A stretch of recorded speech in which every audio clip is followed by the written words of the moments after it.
رب العالمین والصلاة والسلام علی رسولہ الامین وعلی آلہ واصحابہ اجمعین اما بعد فقد قال اللہ تبارک و تعالی فی القرآن المجید والفرقان الحمید بسم اللہ الرحمن الرحیم ان اللہ وملائکتہ یصلون علی النبی یا ایہا الذین آمنوا صلوا علیہ وسلموا تسلیما اللہم صلی علی سیدنا محمد وعلی آل سیدنا محمد وبارک وسلم۔ محترم ناظرین کرام، اللہ رب العزت کا ہم پر بے انتہا فضل و احسان ہے کہ اس نے ہمیں محمد مصطفیٰ صلی اللہ علیہ وسلم کا امتی ہونے کا فخر عظیم عطا فرمایا۔ دوستو، شب برات،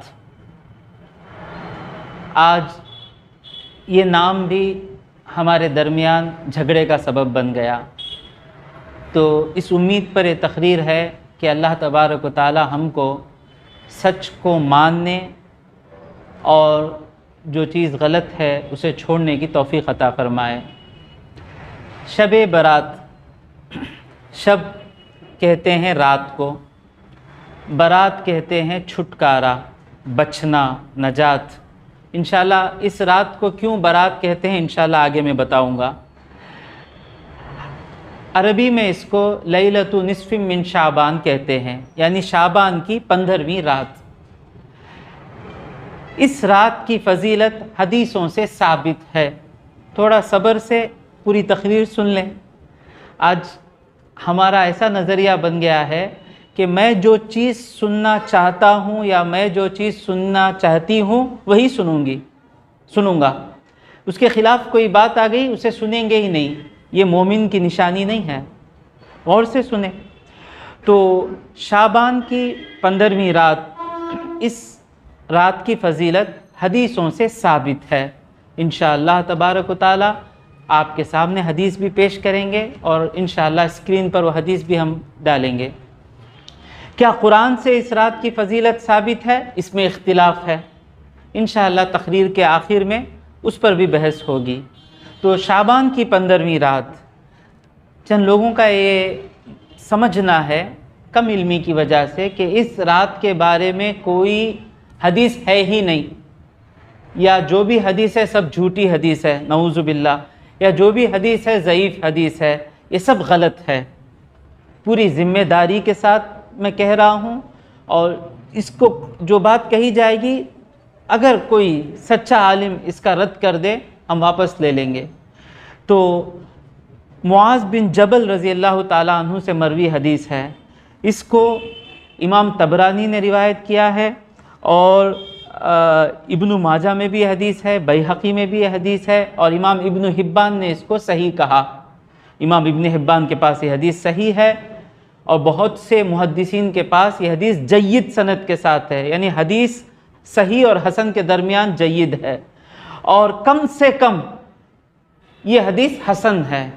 کسی نے بھی اس حدیث کو ضعیف نہیں کہا، یہاں تک کہ جو لوگ ناصر الدین البانی صاحب کو مانتے ہیں انہوں نے بھی کہا کہ حدیث حسن ہے۔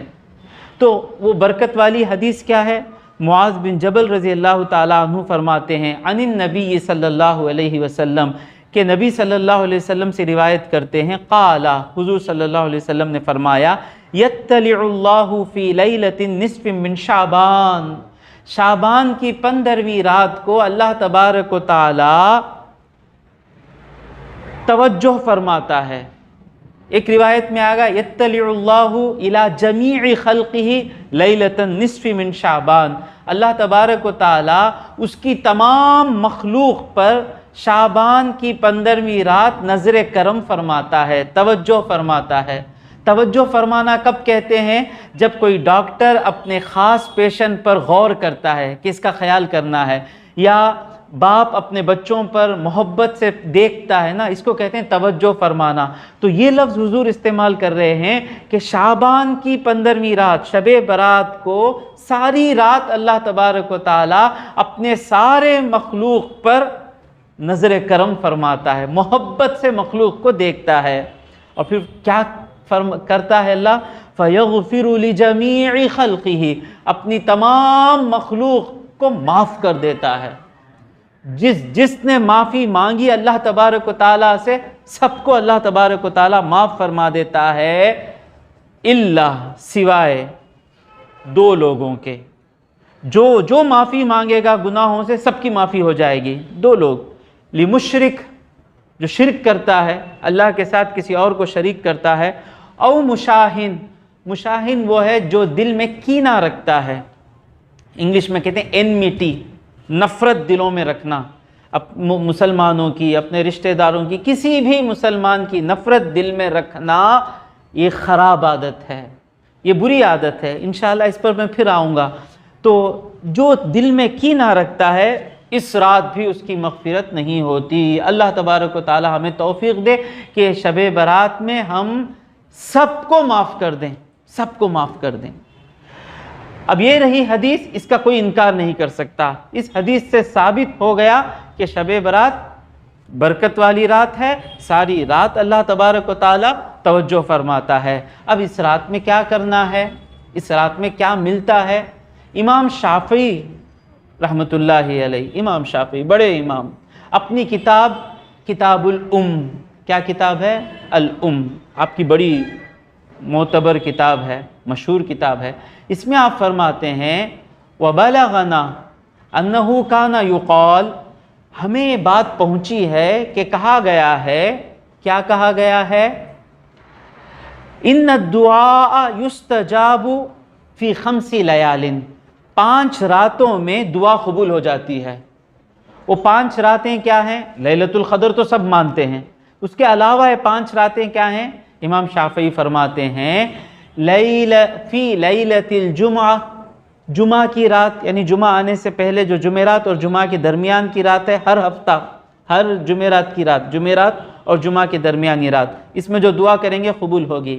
لیلۃ الاضحیٰ، یعنی بقرعید سے پہلے کی رات، فی لیلۃ الفطر، یعنی رمضان کی عید کی پہلی رات، وَأَوَّلِ لَيْلَةٍ مِّن رجب کی پہلی رات، وَلَيْلَةٍ نِّصْفٍ مِّن شعبان، اور شعبان کی 15ویں رات، شب برات۔ ان 5 راتوں میں دعائیں قبول ہوتی ہیں۔ تو اس رات میں اللہ تبارک و تعالیٰ کو راضی کر لینا ہے، دعائیں کرنا ہے، ہر وہ نیکی کریں جس سے اللہ تبارک و تعالیٰ راضی ہوتا ہے۔ غریبوں پر خرچ کریں، محتاج پر خرچ کریں، بھوکے کو کھانا کھلائیں، غریبوں کو اچھے سے اچھا کھانا کھلائیں، جن باتوں سے اللہ رب العزت خوش ہوتا ہے۔ ماں باپ کی دعا لیں اس رات میں، رشتہ داروں کی دعا لیں اس رات میں، نفل نمازیں پڑھیں اس رات میں، قرآن زیادہ سے زیادہ پڑھیں، درود زیادہ سے زیادہ پڑھیں، اللہ سے مغفرت طلب کریں۔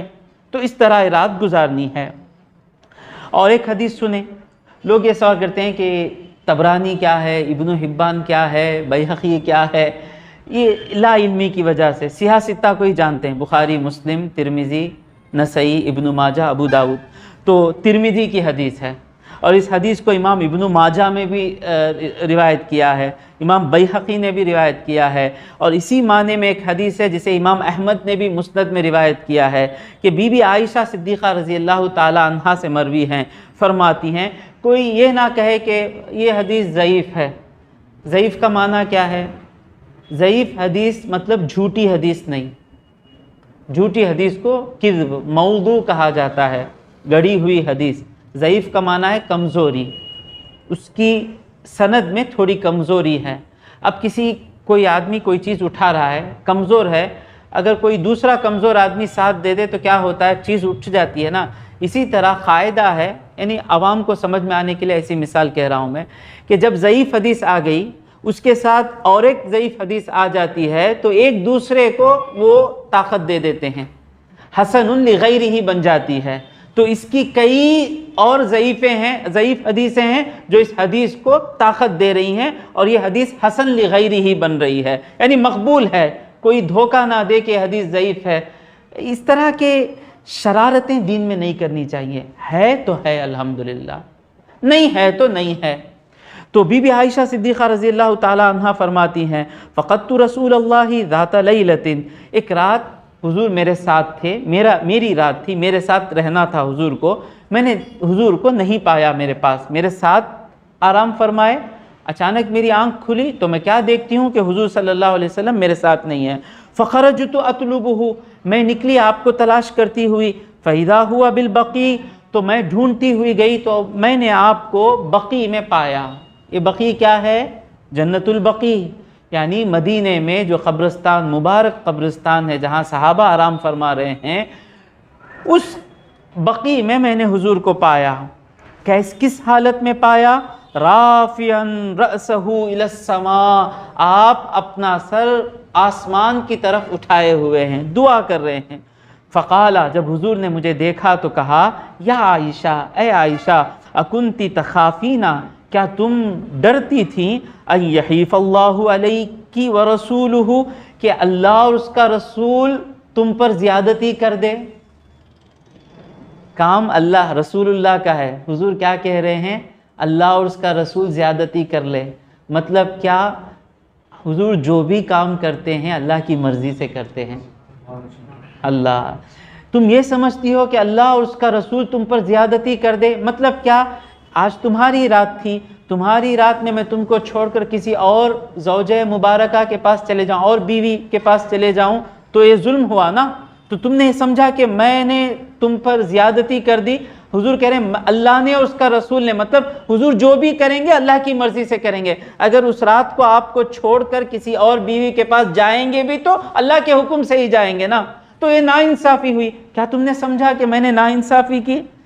بی بی عائشہ صدیقہ کا ادب دیکھیں، کہتی ہیں قلت، میں نے کہا وما بی من ذالک، میں ایسا کیوں کروں گی؟ اللہ اور اس کے رسول کو زیادتی کرنے والا میں کیوں سمجھوں گی؟ لیکن میں نے کیا کیا؟ وَلَكِنِّي ظَنَنْتُ، میں نے یہ گمان کیا أَنَّكَ أَتَيْتَ بَعْضَ نِسَائِكَ، کہ آپ اپنے کسی اور بیوی کے پاس چلے گئے، یعنی کسی کام سے چلے گئے، ظلمن نہیں گئے، ضرورتاً چلے گئے، یہ معنی کر سکتے ہیں ہم۔ تو الحضور صلی اللہ علیہ وسلم فرماتے ہیں ان اللہ عز وجل، بے شک اللہ عز وجل، ینزل لیلۃ نصف من شعبان الی سماء الدنیا، اللہ تبارک و تعالی شعبان کی 15ویں رات، شب برات کو دنیا کا آسمان، جو پہلا آسمان ہے، یہاں اللہ نزول فرماتا ہے، اترتا ہے۔ اترنا چڑھنا بولے تو ہم اترتے چڑھتے یہ معنی نہیں کرنا، اللہ کی خاص تجلی، اللہ کی خاص رحمتیں بندوں سے زیادہ قریب رہتی ہیں۔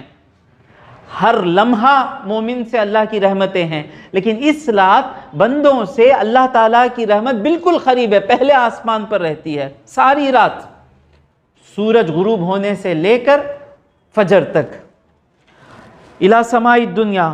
اور اللہ کرتا کیا ہے؟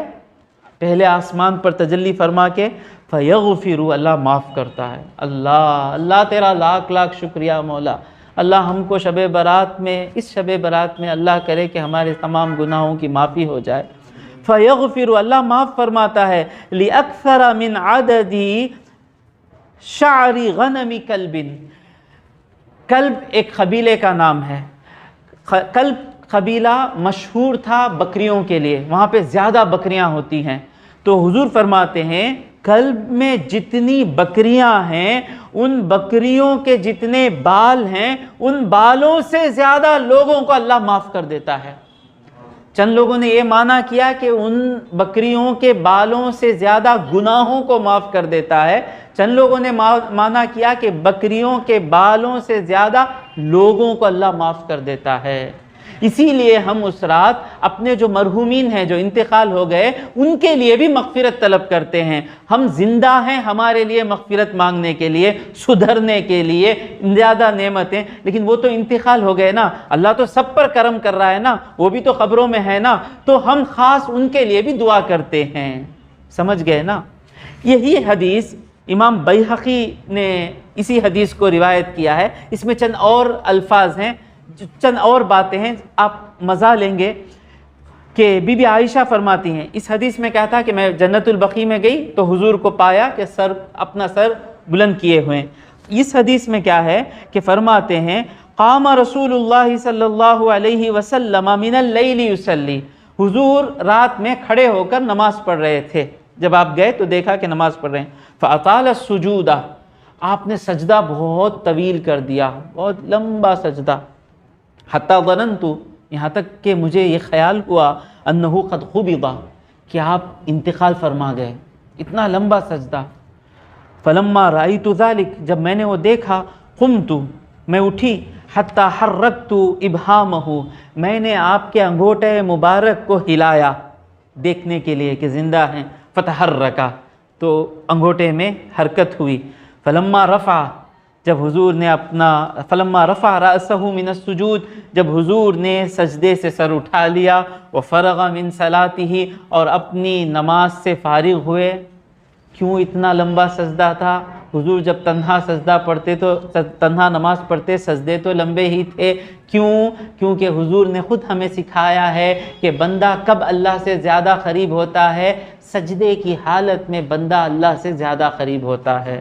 اور یہ رات کیسی رات تھی؟ اب سنیں، تو نماز سے فارغ ہوئے، کہا یا عائشہ، اے عائشہ، یا حمیرہ، اے سرخ چہرے والی، یعنی بیوی کو پیارے ناموں سے پکارنا یہ حضور کی سنت ہے۔ صرف ڈانٹتے رہنا، جھنکیاں مارتے رہنا، ہماری اردو میں کہتے ہیں مدراس میں، یہ سنت نبوی نہیں ہے۔ محبت سے بلانا، پیارے نام سے بلانا، ایسے نام سے بلانا کہ وہ خوش ہو جائیں۔ آپ کو کہتے ہیں یا حمیرہ، اے سرخ چہرے، یعنی اتنے گورے تھے کہ رنگ پر سرخی زیادہ تھی۔ اظننتی، کیا تم نے یہ گمان کیا، ان النبی خاص بکی، کہ نبی نے تمہیں دھوکہ دے دیا؟ قلتو لا واللہ یا رسول اللہ، اللہ کی قسم میں نے ایسا نہیں سوچا، ولیکنی ظننت، میں نے گمان کیا، انک قبضت لطول سجودک، کہ آپ کے اس طویل سجدے میں انتقال فرما گئے۔ تو حضور نے کہا اتدرین ای لیلۃ ہذہ، کیا تم جانتی ہو کہ کون سی رات ہے؟ اس رات کے بارے میں لوگوں کو رغبت دلانا یہ حضور کی سنت ہے جو آج ہو رہی ہے، جو مجھ سے اللہ کروا رہا ہے، اور آپ جو سن رہے ہیں یہ حضور کی سنت ہے بتانا، اور سننا بی بی عائشہ صدیقہ رضی اللہ تعالی عنہا اور تمام صحابہ کی سنت ہے۔ کیا تم جانتی ہو کہ کون سی رات ہے؟ کیا ان کو معلوم نہیں تھا کہ 15ویں رات ہے؟ وہ کیا کہتے ہیں، ادب دیکھیں، اللہ و رسولہ اعلم، اللہ اور اس کا رسول بہتر جانتا ہے۔ کہا ہذہ لیلۃ النصف من شعبان، یہ شعبان کی 15ویں رات ہے۔ ان اللہ عز وجل، بے شک اللہ عز وجل، یطلع علی عبادہ، اپنے بندوں پر نظر کرم فرماتا ہے، توجہ فرماتا ہے، فی لیلۃ النصف من شعبان، شعبان کی 15ویں رات میں، اور کیا فرماتا ہے، فیغفر للمستغفرین، جو بھی معافی طلب کرتے ہیں، مغفرت طلب کرتے ہیں، انہیں معاف کر دیتا ہے۔ موقع غنیمت سمجھیں، سانسیں باقی ہیں، ابھی آخری سانسیں نہیں، ابھی نزا کا وقت نہیں آیا، ابھی مغفرت کا دروازہ کھلا ہے، اور شب برات میں اللہ تبارک و تعالیٰ، اللہ کی خواہش ہے کہ معاف کرے۔ کہ کوئی کھلانے کے لیے آ گیا، ہوٹل میں کھلانے کے لیے آ گیا، خوب کھلانے کے لیے آ گیا، وہ چاہتا ہے کہ ہم زیادہ سے زیادہ مانگیں، تو جس طرح ہم جو بھی مانگیں گے، آج اس کا دل ہی کر رہا ہے کہ کھلائے زیادہ سے زیادہ لوگوں کو، اچھے سے اچھا، تو ہم کیا کریں گے؟ غنیمت سمجھیں گے نا۔ تو شب برات میں اللہ تبارک و تعالیٰ کی رحمت جوش میں ہے، اللہ چاہتا ہے کہ گنہگاروں کو معاف کر دے۔ فیغفر للمستغفرین، جو مغفرت طلب کرتے ہیں ان کو معاف فرماتا ہے۔ ویرحم المسترحمین، جو اللہ سے رحم کی بھیک مانگتا ہے اس پر اللہ رحم فرماتا ہے۔ وَيُؤَخِّرُ أَهْلَ الْحِقْدِ كَمَا هُمْ، اور کینہ رکھنے والوں کو اللہ تبارک و تعالیٰ اسی حالت میں چھوڑ دیتا ہے جب تک وہ کینہ اپنے دل سے نہیں نکالتے، انہیں معاف نہیں کرتا۔ اسے اگر میں گھنٹے بھی 2-3 گھنٹے بھی بیان کر سکتا ہوں، چونکہ یوٹیوب پر ہے، لوگ زیادہ دیکھتے ہیں کہ اگر 30 منٹ سے زیادہ کا ویڈیو ہے تو نہیں سنتے ہیں، تو میں ختم کر رہا ہوں میری تقریر۔ تو 2 چیزیں میں آپ کو یاد دلانا چاہتا ہوں۔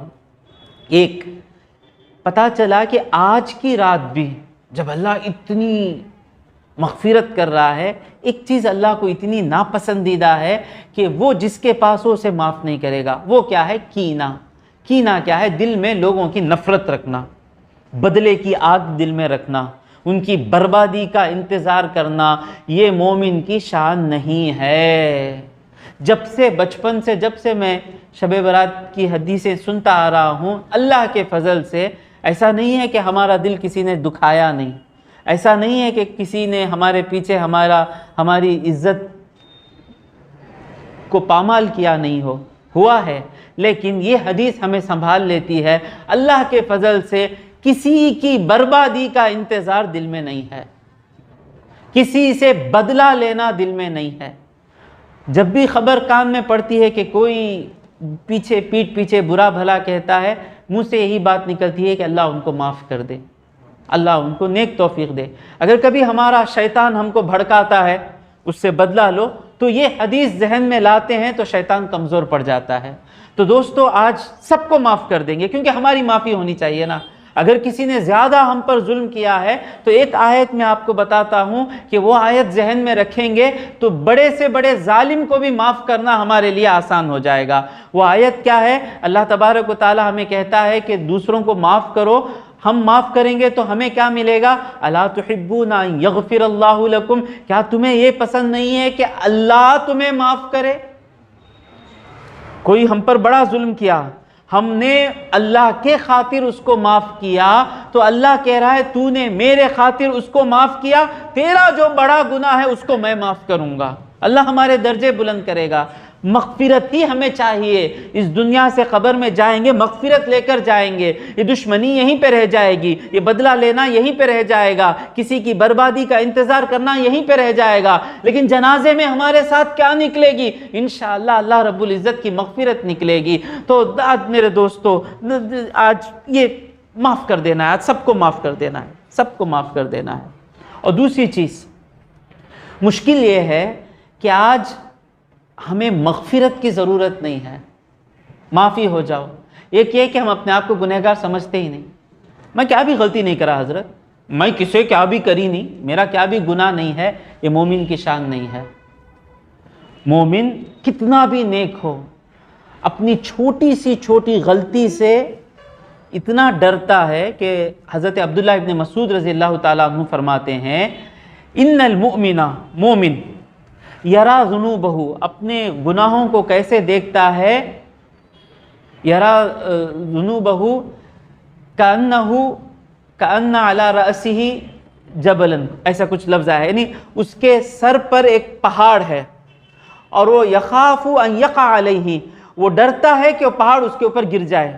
اس کا چھوٹے سے چھوٹے گناہ کو بھی، ایک وقت کی نماز چھوٹ گئی، فجر کی نماز چھوٹ گئی، کسی کو ناحق گالی دے دیے، کسی کو رسوا کر دیے، کسی کے پیچھے غیبت کر دیے، گناہ ہو رہا ہے نا ہم سے، بہت سے گناہ ہو رہے ہیں، ماننے کے لیے تیار نہیں۔ تو چھوٹے سے چھوٹے گناہ کو مومن کیسا سمجھتا ہے کہ وہ گناہ ایک پہاڑ ہے، کبھی بھی وہ پہاڑ سر پہ گرے گا اور برباد کر دے گا۔ اور وَإِنَّ الْفَاجِرَ، اور جو فاجر ہے، گنہگار ہے، نافرمان ہے، یرا ذنوبہ، وہ اپنے گناہوں کو کیسے دیکھتا ہے؟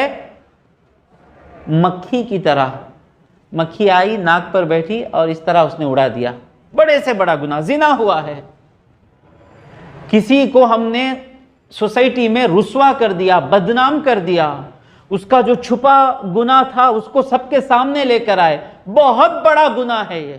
کسی کا عیب ہم کو معلوم ہو، کس کی غلطی معلوم ہو، سب کو بولتے ہوئے جانا، یہ بڑی غلطی ہے۔ اتنی سب غلطیاں کرنے کے بعد بھی ہمیں مغفرت کی فکر نہیں ہے تو ہمارے ایمان کی کمزوری ہے۔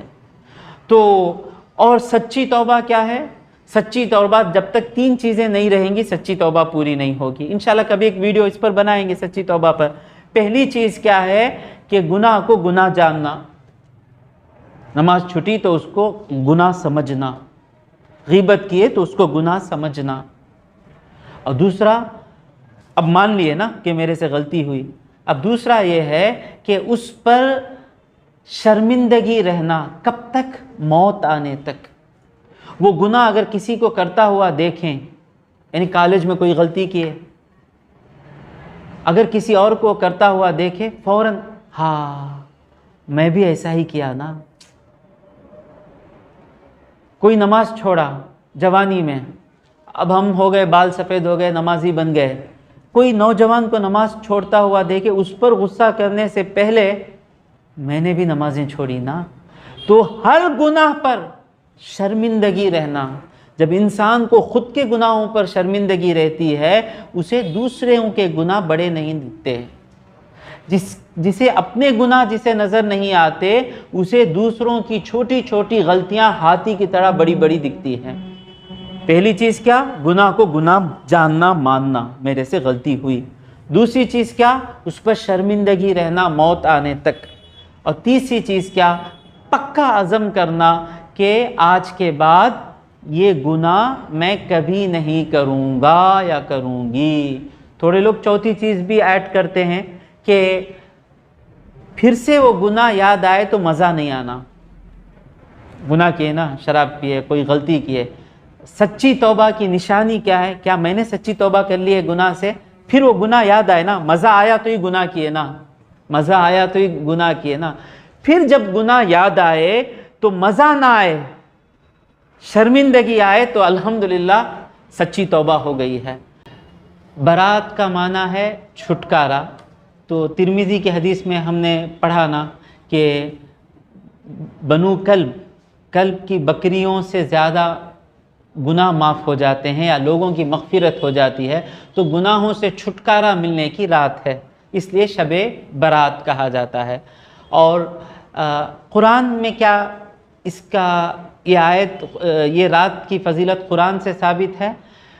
ایک سورہ ہے سورۃ الدخان، جس میں اللہ تبارک و تعالیٰ فرماتا ہے تیسری آیت میں، حامیم والکتاب المبین انا انزلناہ فی لیلۃ مبارکہ، بے شک ہم نے اس کو یعنی قرآن کو برکت والی رات میں نازل فرمایا۔ اس برکت والی رات سے کیا مراد ہے؟ اکثر میجارٹی مفسرین کہتے ہیں اس سے مراد لیلۃ القدر ہے۔ کیوں؟ قرآن کو لیلۃ القدر میں اتارا اللہ، انا انزلناہ فی لیلۃ القدر، اور لیلۃ القدر رمضان میں ہے، تو اس رات سے بھی مراد کیا ہے؟ لیلۃ القدر ہے۔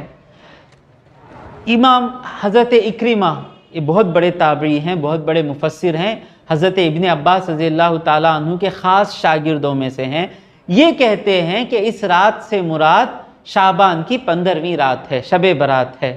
لیکن میرا اصول یہی ہے کہ جہاں میجارٹی جائے، زیادہ لوگ جو کہیں، تو زیادہ لوگ کہہ رہے ہیں کہ اس آیت سے بھی مراد کیا ہے؟ لیلۃ القدر ہی ہے۔ میرا بھی یہی ماننا ہے۔ تھوڑے لوگوں نے، علماء نے، حضرت اکرمہ جو کہہ رہے ہیں کہ اس رات سے مراد شعبان کی 15ویں رات ہے، ان کے بات کو اور لیلۃ القدر کو جمانے کی کوشش کی۔ اور آپ دیکھیں گے کہ قرطبی میں بھی ان دونوں راتوں کا ذکر ہے، اور امام قرطبی کہہ رہے ہیں کہ لیلۃ القدر ہے، لیکن اس رات کا ذکر کر رہے ہیں۔ ابن کثیر میں بھی دونوں راتوں کا ذکر ہے۔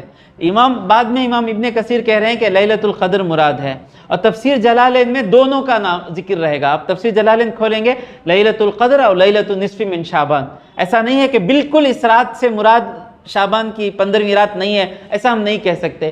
چند علماء نے اس طرح جمانے کی کوشش کی کہ شعبان کی 15ویں رات کو لوح محفوظ سے قرآن اترنا شروع ہوا، اور لیلۃ القدر میں پہلے آسمان پر اتر گیا۔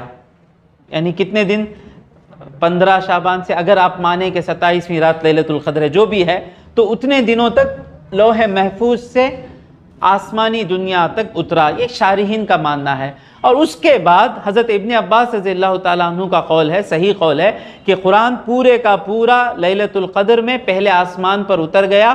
اس کے بعد 23 سال کی مدت میں حضور صلی اللہ علیہ وسلم کی 23 سال یعنی اعلان نبوت سے پردہ فرمانے تک 23 سال میں جب ضرورت پڑی، بدر کی جنگ میں بدر کی آیتیں اتری، احد کی جنگ میں احد کی آیتیں اتری، فتح مکہ کے وقت فتح مکہ کی آیتیں اتری، خندق کے وقت خندق کی آیتیں اتری، تو جب ضرورت ہوئی ان وقتوں میں آیتیں الگ الگ اترتی رہیں، اور حضور نے جس طرح قرآن اترا ہے اس طرح جوڑنے کا حکم دیا۔ یعنی ایسا ہی ہے، سورہ فاتحہ سے والناس تک ایسا ہی اترا، لیکن 23 سال یہاں سے پیچھے کے سورہ یعنی اقرا بسمی پہلے آ گئی، بقرہ بعد میں آئی، آل عمران بعد میں آئی، مکے کے سورے پہلے آ گئے، اس طرح تھوڑے تھوڑے اترتے رہے۔ لیکن حضور نے اس کو کیسے جمع کیا؟ حکم دیا صحابہ کو لکھنے کا، جس طرح اترا ہے اس طرح۔ اب انشاءاللہ بعد میں دیکھیں گے کہ حضرت ابوبکر صدیق نے جمع کیا تو اس کا معنی کیا ہے، حضرت عثمان غنی نے قرآن کو جمع کیا تو اس کا معنی کیا ہے۔ انشاءاللہ یہ الگ ٹاپک رہے گی۔ تو اور بھی بہت سی باتیں ہیں لیکن وقت مجھے اجازت نہیں دے رہا ہے۔ اللہ تبارک و تعالیٰ سے دعا ہے کہ مولا ہمارے گناہوں کو معاف فرما، مولا ہمارے خطاؤں کو درگزر فرما۔ مولا ہم نے تو نیت کر لی ہے کہ جس نے ہم پر ظلم کیا ہے یا جس کی نفرت ہمارے دل میں ہے ان سب کو ہم نے معاف کر دیا، لیکن مولا شیطان کا بھروسہ نہیں، پھر وہ دل میں آئے گا اور پھر ہمیں اس نفرت کو بڑھانے کی کوشش کرے گا۔ ہم تیری پناہ میں آتے ہیں مولا کہ شیطان کے فتنے سے ہمیں بچا لے مولا۔ مولا ہمارے رزق میں برکت دے مولا، مولا ہم پر رحم فرما مولا، مولا ہمارے جو رشتہ دار انتقال کر گئے مولا ان سب کی مغفرت فرما مولا۔ مولا شب برات میں ہمیں، ہمارے ماں باپ کو، ہمارے بچوں کو، ہمارے بھائی بہنوں کو، ہمارے رشتہ داروں کو، ہمارے دوستوں کو، ہمارے چاہنے والوں کو، ہمارے اساتذہ کو، ہمارے شاگردوں کو، سب کی مغفرت فرما مولا، سب پر رحم فرما مولا، سب پر کرم فرما مولا۔ وصلی اللہ تعالی علی خیر خلقہ سیدنا محمد وآلہ واصحابہ اجمعین والحمد للہ رب العالمین۔